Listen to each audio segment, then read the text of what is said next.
Hi everyone, welcome to another ITTV. In this video we will be talking about the Spark online ordering platform, focusing in on the admin site under locations. So let's get started. Log into orders-admin.dickies.com and it'll automatically ask you for your credentials.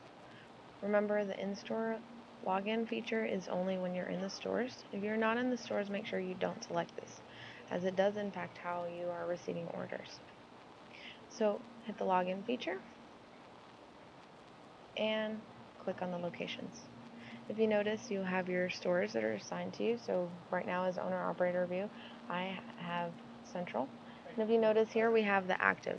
So deactivating it will mean that you will not be receiving orders.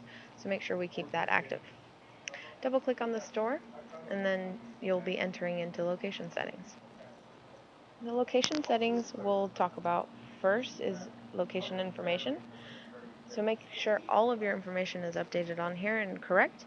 So if you've changed your phone number or anything like that, make sure you click on it and then change the number and hit the update button. Next, underneath that, we have the default tax group. So we'll talk about taxes here shortly, so just remember where we're at. And then underneath that, we have your location hours. Remember, our standard is open from 11 to 9, so those are already preset for you. Next, we have your tax rates. So if you notice there's nothing there, you're going to come in and hit add a tax rate. So very similar to how you manage your tax rates in the POS, you will have the same access here. Now, you have taxes such as city taxes or state taxes. You might also even have municipalities. So make sure that you are finding the corresponding information. And if you do have questions about it, you can always go online. Anything with a .gov would give you the corresponding information to your state or city or anything like that. So we're going to go ahead and say it's a state tax. It's up to you if you want to put a description on it. Certain states do require that you put the tax displayed on the bill, so you have that feature here. You have the handoff. This feature is also for people who have to do takeout. So if it's for pickup, they have the corresponding taxes. You can always include that in there. And then your surcharge. So remember, surcharges can be taxed or not taxed, so you have the feature here. And then what type. So if it's going to be an amount or just a fraction. So we'll say it's 2%, and we will hit save. You notice the item is already here. So just for purposes, again, we will run through another scenario, and we'll say it's a state tax. And I don't want any of these selected. So I'm going to put mine, we'll say 5%. And if you notice, we have both here. Anytime I want to change it or update it, I can update it this way. And then come in and we'll say this is a city since I already had a state. And then you can always delete them, just that simple.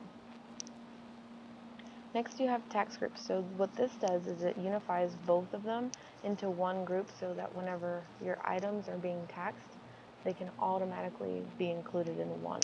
So if you do have alcohol or anything like that, you might want to have different groups, and we'll talk about those here shortly. So here you have your default tax group and then your tax rates. When you click on that, you can select all of your items if you have multiple ones. If you only have one, it's again depending on how you guys are set up in your state or city or municipality. So you would select OK, and if you go back up top where we were earlier under the location settings, you have your default tax group, right? So it automatically goes to that. So it's very important that all of these are tied together. If it's not included, it would look like this. Now you would click it and hit the OK button. When underneath that, we have your bank settings. So these are all corresponding to the Stripe verification. Once all of this has been verified, if you notice it's been grayed out, you can no longer do anything with that. Next, we have your menu settings. Your menu settings will cover anything for your menu. So you have your G4 menu, and then you have all of your items. If you notice here, you have your suggesting pricing and your location price. So if you notice here, for example, your original Westerner is $5.95, and the location price is set to be the same. Very similar to your POS, you do have corporate suggesting pricing and your location price. Again, very important that you guys manage this. And so when you double click on your item here, you have your item right up top, and if you notice, none of these can be changed, but you do have your location price, so you can override the corporate suggesting pricing at any time. And then you would just hit the update. You also have your tax group. Your tax group, again, is corresponding to your default tax group.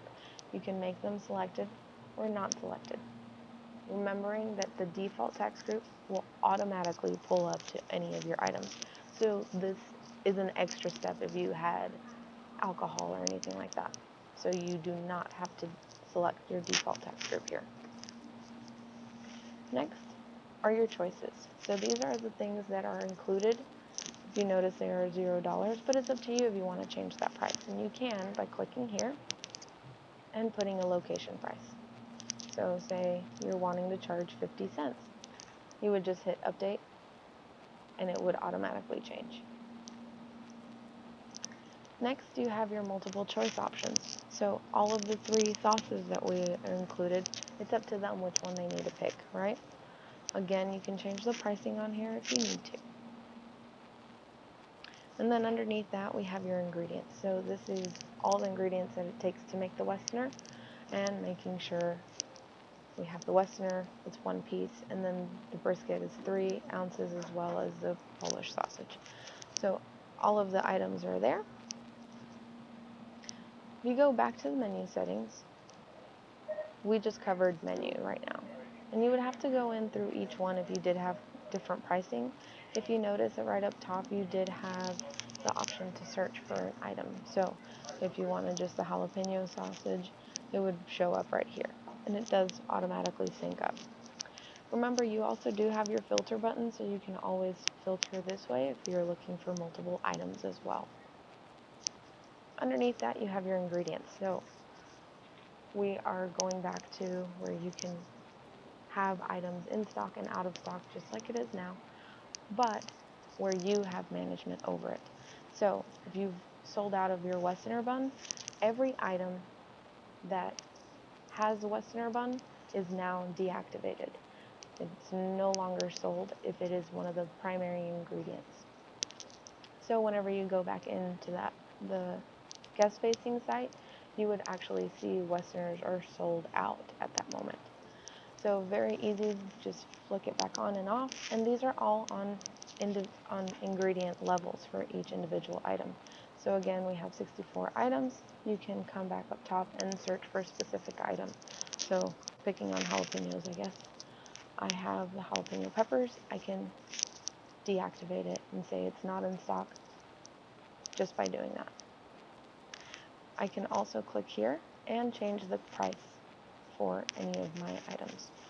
So keep in mind, most of these will be 0 because they are corresponding to other items that are already attached to the menu.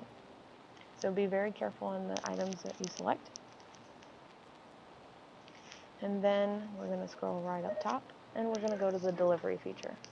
The delivery feature talks about how much you are willing to drive for your delivery radius, and then your delivery charge if you have any. You also have the delivery per driver per time slot, so everything is measured out on how long it's going to take to make items. If you feel you cannot, if you can do more or less, you can put 2 drivers in this time lot, and it would automatically expand how many orders you are receiving in at that moment. Next, you also have your labor. So it has all of your employees listed once you've created all of them. And then you can simply delete them, just this easy. And you can always add employees back in. Next, if you go down, you have your scheduler. So your schedules basically just say whether or not a person is your driver for that day. You can turn them on or off, just this easy, or add a driver from your people. So you have your delivery being on, and when you select the person, you have all of your employees listed. You can search for their name, So if I look for Philip, he's showing up right there. I would select OK, and then the time in and out for him. Now, keep in mind, this does not mean that this is in lieu of clocking in and clocking out. This is just making that driver be available during that time. Okay, and again, once the driver comes back in, you can shut them off. This does cover everything in our locations screen, so if you do have any questions, please don't hesitate to submit an IT ticket, and I hope you all have a wonderful day. Thank you.